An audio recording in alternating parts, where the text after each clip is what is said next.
ایک بہن نے فرمایا کہ یہ جو قرآن میں ہے کہ جہنم میں انسان اور پتھر اس کا ایندھن بنیں گے، تو یہ پتھر جہنم میں کیوں جائیں گے؟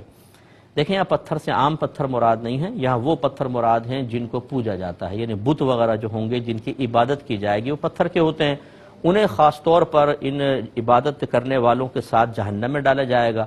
اس کے دو مطلب طرح ان کے لیے باعث تکلیف ہوگا۔ ایک تو یہ کہ جس کو معبود سمجھتے تھے اور اس کے لیے شرک کے مرتکب ہوئے اور یہ سمجھے کہ یہ نجات دلائیں گے، وہ خود جہنم میں ساتھ پڑے ہوں گے، تو حسرت ہوگا، پچھتاوا، حسرت ہوگی اور بہت زیادہ پچھتاوا ہوگا کہ ہم نے کیوں ان کو پوج لیا اور کیوں اللہ تعالیٰ کی طرف نہ بڑھے، آج یہ خود جہنم میں پڑے ہوئے ہیں، تو حسرت بڑھے گی۔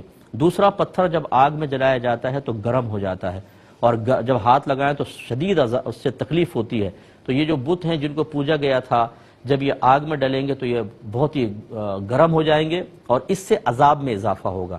اس سے بھی پھر مزید پچھتاوا ہوگا کہ کاش ہم ایسا نہ کرتے، اب تو یہ الٹا ہمارے معبود ہم سمجھ رہے تھے، یہ تو الٹا عذاب کا سبب بن رہے ہیں۔ تو اس قسم کے یہ نہیں کہ عام پتھر جہنم میں ڈال دیے جائیں گے۔